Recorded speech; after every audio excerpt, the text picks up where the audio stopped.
Sean has promised that if I start to look like Mickey Mouse because of the position of the microphone, he'll signal to me, so I'll try not to do that. This is the second talk, as Father said, on loving God and loving our neighbour, and I'm going to talk about how we're supposed to love ourselves. Don't you think that it's a sad sign of our times that we have to talk about whether or not we should love ourselves? And isn't it frightening to see so many people who are guilty, or maybe not guilty, but are victims of what can only be called self-hatred right now, especially the young? It's really quite devastating at times to see that. Over the last few centuries, we've watched mankind take its eyes off God and onto itself, and it hasn't worked well for us. So I want you tonight to be invited further along on this journey to true love, and to consider this issue of whether or not you are truly loving yourself as God intended. Let's begin with the words of Jesus from the Gospel of Matthew. Jesus said, "You shall love the Lord your God with all your heart, with all your soul, and with all your mind. This is the greatest and the first commandment. The second is like it. You shall love your neighbour as yourself. The whole law and the prophets depend on these two commandments." So just by looking at those two verses, it would seem that loving ourselves is somehow connected with loving others, and also very much connected with the first commandment of loving God. It's sort of slipped in there, love your neighbour as yourself. It's rather like, I remember Dan talking about the Our Father, the line in it where it says, "Let us forgive us our trespasses as we forgive those who trespass against us." But that line is put in there for a point. You might be tempted, as I have been, to ask the question, should we really be loving ourselves at all? And that's actually a real question for some of us, isn't it? Let me do a little experiment with you. When someone says to you, "Oh, you need to love yourself," or favourite one, "You're too hard on yourself," how do you feel? I feel uncomfortable. I don't know why. Well, I do know why, but I instantly feel a sense of, I'm not really sure that's what the issue is. And I know that the first reason for that is because I have a healthy, I hope, suspicion of being told to love myself. It seems kind of like it's a modern imperative, doesn't it? I mean, how would advertising function if people weren't being told to love themselves? Think about it. Because you're worth it. Spoil yourself, find yourself, take me time, look after number one. And then a lot of, and I'm not saying all of this, the self-help industry, but a lot of the self-help industry has played into this. And we can go further back and see that in things like, I would say probably things like the power of positive thinking and so forth and so on. Finally, on what makes me a little reluctant from that point of view to love myself is all of us have been subjected at times to people who, God love them, have not been able to do more than love themselves. And that has been, it's one of the hardest things. Is we've got a saying in Scotland about certain people, well, if he was chocolate, he would eat himself. And you wish he would. So there are some people that we think, you need not to hear this message, or rather they need to hear it in a better form. I found as well the saints on a superficial analysis don't seem very helpful on this question either.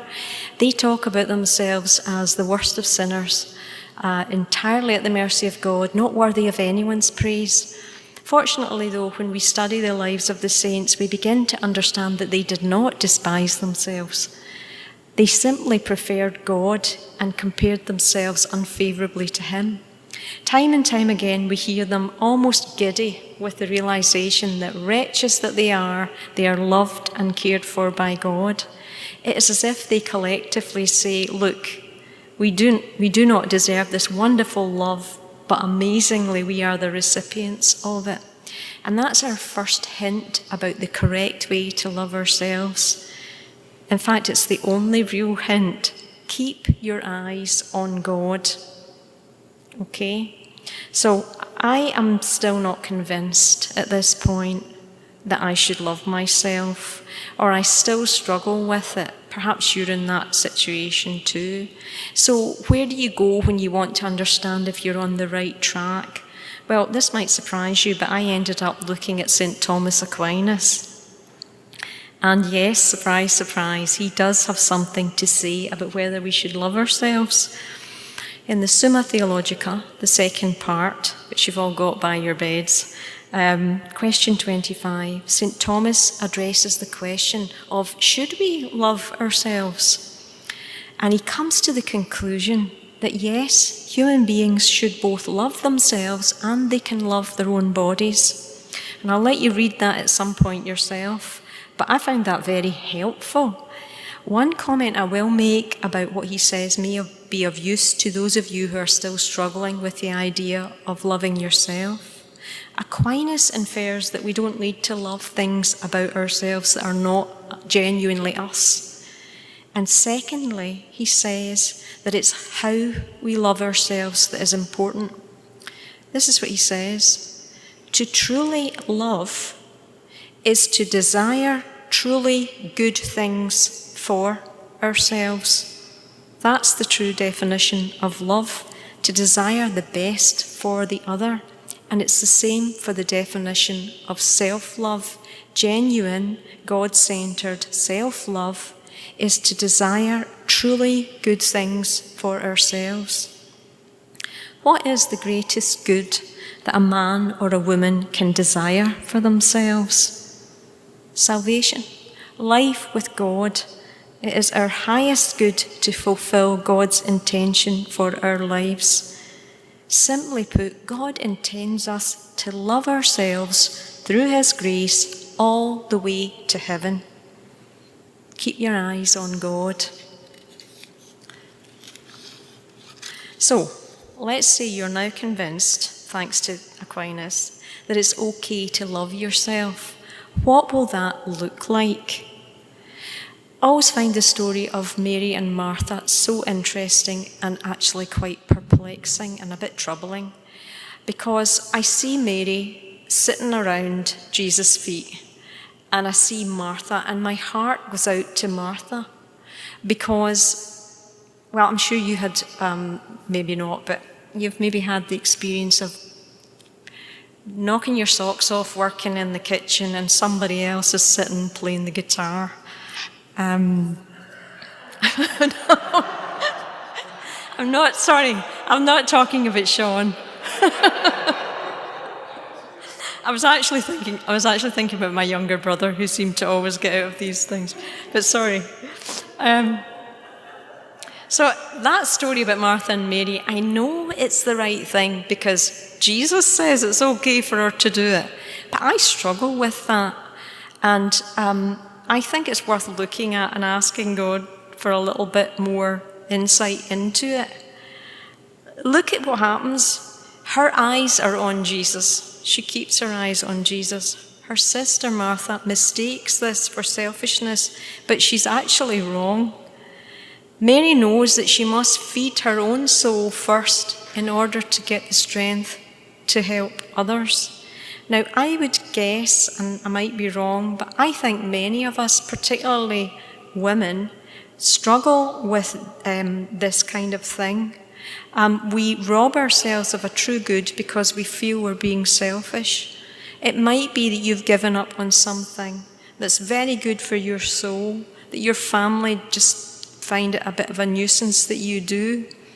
And it might be worth saying to them, this is something I'm doing for my soul, you need to let me do it. It's quite simple. We are loved. Children are a fantastic example of this. I don't mean to idolize childhood, But there's a simplicity in the way that children experience love that I think we can learn from. The other day I said to my grandson Teddy, who's 4, "Teddy, are you a good boy?" And I was so pleased because he said, "Yes, I'm a very good boy and I'm loving." He believes that because his parents have told him that. And right now they are his standard for what is true. He loves himself right now.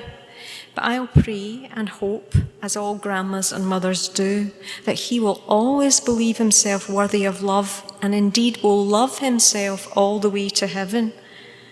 Because let's be honest, many of us do not do that. Why not? Life beats us down.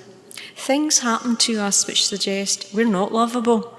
And if we're not careful, before long, the idea that we should be loved becomes a distant memory. And yet, don't we yearn to discover that we are more than we believe ourselves to be in that narrow definition? Have you ever noticed how the best stories have this as their central theme? How many novels or films can you think about where the story or the theme or the plot is about someone discovering they are not the ordinary person they thought they were, but someone much more important, special and crucial to the world, someone with a special talent? It's the story of Moses, of Achilles, of King Arthur, and less of less moment, I guess. It's Luke Skywalker, it's Harry Potter, it's one of the most common stories. And I personally have observed that that story is becoming more and more common and that people love it wherever it appears. Is it possible that we are actually responding to something that has already been programmed into us by God to draw us to Him? The fact is, every single one of us has incredible and wonderful value. We are loved by God. You and I are God's darlings. Now, think about that for a moment. Me? Why do I not feel like God's beloved child? There's a simple answer to that. You've taken your eyes off God. We listen to lies. Instead of saying we're precious, we tell ourselves, well, we're ordinary and worthless. Instead of saying we're loved, we say we are tolerated. Let me speak for a moment personally about how I've experienced this. I was loved as a child, I'm sure of that. And I often heard the words as a child, God loves you, Jesus loves you, and I would not have disputed that. Of course, I thought God loves me. And privately in my mind, I added, because He has to, He's God. And perhaps as time went on, more cynically, I thought, and if He loves everybody so indiscriminately, then it's not really worth that much, is it? For me, love was when you prefer someone to others or you think they're much better than others. Because for me, my understanding of love was deeply flawed. I thought of it as something that was quite limited.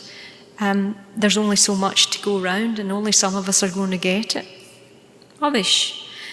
Now, I've been fortunate in my life to have many good people, many holy priests who have said to me when I have dared to express these sort of thoughts, what did God say to you about that? Have you ever taken that to God? And honestly, for years my response to that was, you're not serious. You don't think I'm going to tell God about that? Finally, the penny dropped. Not that long ago, I'm sorry to say, and I started to tell God about my difficulties with believing that He loved me. The thing is, by the time I was in my 30s and 40s, I'm 104 by the way, I had come to accept that I was quite ordinary. I'm one of those people that people think they know me. I've got one of those faces. It happened a lot in Scotland and it still happens in America. They think they know me because I look like somebody they know. And I began to think, it's not possible that God could love me with that undivided love that I would like. And I had this theory, which I'm embarrassed to say, but what the heck. There are hundreds of people, I thought, just like me in the world, and we're probably all thinking the same thing at the same time. God knows us as kind of types. He doesn't have to go into our thoughts and everything because he kind of knows what each little group is thinking. The anxious ones are worrying about money and the other ones are doing something else. And I hadn't even articulated this out loud. I was just living with it going on in my mind. And I also thought that God must get quite fed up with me and be disappointed in me. I felt he must have days when he would be like, I do love her, but I don't think I could actually say I like her very much. And then something happened, and to change part of that, and it's a journey I'm still on, and it happened almost by accident. Sean and I were in Scotland a couple of years ago for a wedding, and I was at my mum's house, and I was getting ready for bed, and I looked at my hand, and I realised there was something funny about my engagement ring. And I realised, oh no, the diamond from my engagement ring was gone. There was a little hole and there was the ring. And I didn't know what to do. I started searching half-heartedly. I went down and said to my mum and dad, who are elderly and very frail, and my dad started doddering around trying to see, bits of fluff on the floor. I phoned my sister, whose house I'd been at. I said, would you look in your garden for my diamond from my engagement ring? It was like looking for a needle in a haystack, several Scottish haystacks. And somebody at one point, trying to be helpful, said, why don't you check your purse? Now, I've got a grandma purse with lots of zipped pockets. I don't use half of them. I don't even know what they're for, but I went very dutifully through the pockets, digging out, fluff and peanuts and whatever was in there. And I got to the smallest little zip pocket, which I never open up, and I put in my finger and I dug out a piece of silver paper. And at that, something just snapped in me, and I said out loud, God, if you loved me, you would let me find this diamond. And getting excited here. And then immediately I backed off and I went, I'm so sorry, God, I can't believe I just said that. That was really so childish and petulant. I know you love me, and the diamond is, I'm still digging away in the seam of the pocket, and yup, another bit of silver paper stuck under my nail. And I'm just about to flick it across the room, probably in Sean's direction. It caught in my nail, and I looked at it. Sean, I think I've found my diamond. So he came over, I think he took his specs off by that point, and he said, don't move. And he took a photograph of it with his phone and enlarged it, Yeah. I could almost hear God laughing.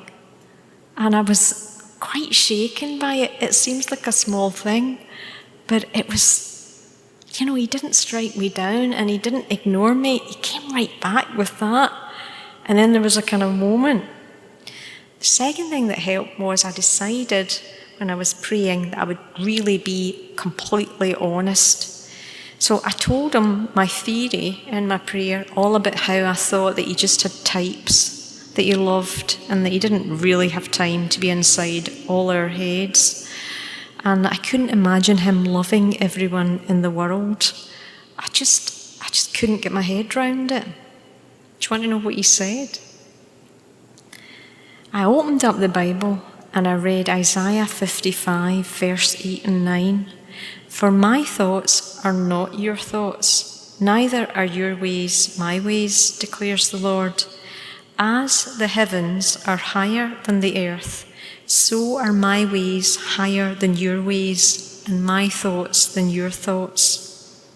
I felt as if God was saying to me something along the lines of, you don't get it. When I love, there are no half measures. I'm not keen on you one day and lukewarm the next. I don't love a little. I don't have a finite supply. I don't need to concentrate on another thing at a time or forget what's happening with someone else.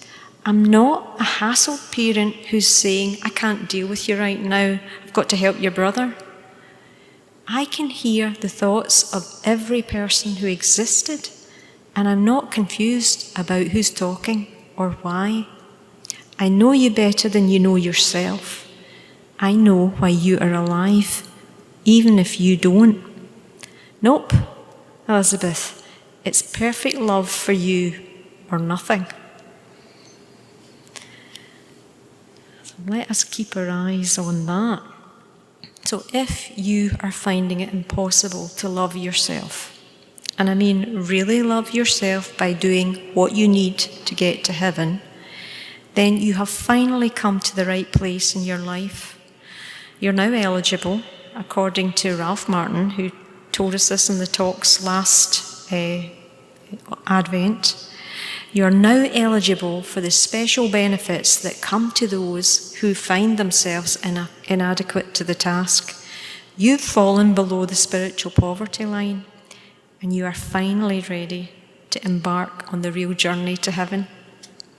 No more hiding our faults and bolstering our fragile ego by finding some people worse than ourselves. No more self-pity, no more wallowing, no more self-medicating or diverting ourselves with buying things. Finally, he has your attention. And for most of us, he has to do that by allowing us to come to the end of our false grasp of reality. He has to let us wake up in the cold, wondering what we are doing here. Just work out if I can tell you about this or not, if I get time. Have I? Okay. I'm going to sneak in a little plug for a book that you might enjoy, because I think this story perfectly sums up this experience. You've heard of George MacDonald, who was the person that C.S. Lewis. He was a Christian writer and minister who C.S. Lewis really enjoyed his books. The children's books are kind of famous, The Princess and Curdie and The Light Princess. But you might not know that MacDonald actually wrote a number of books for adults. And the one I want to tell you about is about a young curate who has this exact experience of coming to a realization of the poverty of his understanding of God's love for him. So here's the plot. Thomas Wingfold is a young clergyman who has become a clergyman because his family thought it would be a good thing to do. He's got the degree from Oxford. He's got lots of sermons and books. He's rather like a sort of cultural Christian or a cradle Catholic who's never really questioned why they continue coming along to church. Incidentally, there aren't many of those kind of people left, are there?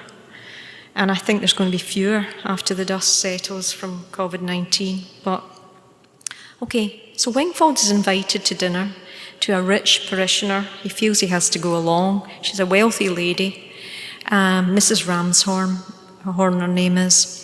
And she has a niece called Helen who's very wealthy, and another guy coming for dinner who's called George. And George is an atheist, but he's an extremely handsome, urbane, talented lawyer. And Mrs. Ramshorn's idea is that when this poor curate, who's quite insipid and always trying to please everybody, comes along and has dinner with this young couple, they will actually, in a sense, Wingfold will be like a foil to George. And it works perfectly well. Wingfold doesn't like to rock the boat about anything. He's always trying to please people. George, on the other hand, says what he feels about everything and comes off much better. But the thing that really swings things forward is that at the end of the meal, George and Wingfold are out on the porch smoking cigars before heading off to their separate homes. And George laughs a little, kind of to himself. Wingfold feels like he's sort of laughing at me, and do you want to share the joke with me? And George looks at him, and he looks over at the church that they can just see through the gloom. And he says to him, You don't really believe any of that, do you? Kind of like, what kind of sensible man would? And the young curate is immediately shocked. First of all, it's kind of rude. But secondly, even more shockingly, he has nothing to say. He's completely speechless. He doesn't even know what to say. And he has this horrible realization that he doesn't know if he believes all this stuff. He doesn't even know if there's a God. So the next part of the story is his journey to find out whether or not there is a God. And he does something which I rather like. He tells his congregation about his dilemma. And you might imagine what they do. Half of them are disgusted. We don't want to hear about your doubts and what's going on with you. The other half are intrigued. And there's a small group too who are like, we better get this guy another job. Okay, so if you want to find out what happens next, do read that book, because I think you'd enjoy it. It's out of print now, but it's on the internet. It's called The Curate's Awakening. Might be a good book to get for someone. The answer is for him to turn to God. Self-knowledge on its own never works. Self-love on its own never works. Okay, I'm going to wrap up with some, if you'll allow me, some practical tips in a sort of creative way for the journey ahead, okay?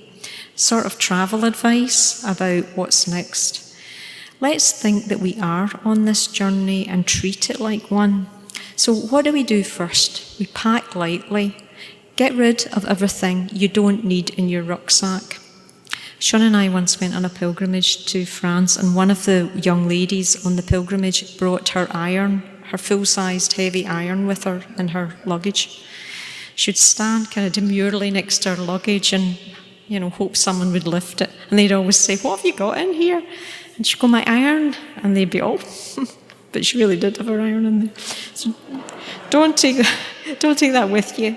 What else should you jettison on this journey? You don't need any lies about yourself.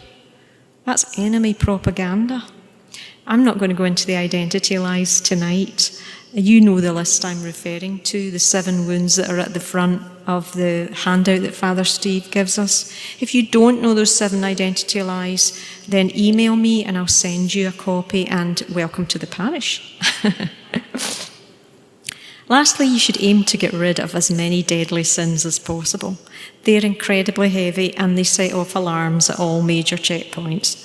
Identify them. Seek the grace to detach them from your baggage through confession. They're not recyclable. You will also need the following for this journey. You will need to check in on a daily basis with your guide. He'll encourage you and he'll help you to stay on the right road.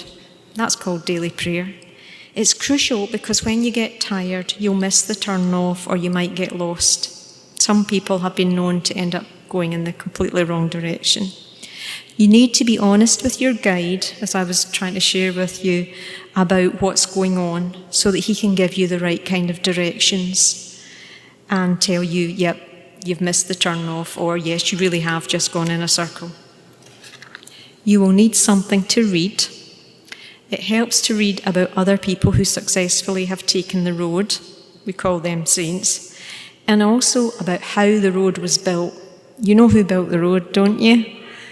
You'll get great advice about where the best views are and the hazards. You will need to plan out where you will get food for the journey. You can get by on a little, but eventually you will need to have proper food, daily bread, the Eucharist. You should not travel alone, although it is acceptable to take a break from your companions from time to time, just for your sanity. Generally, though, there is strength in numbers. In other words, make friends with others who are on the journey. Expect delays. Construction will be taking place along the route.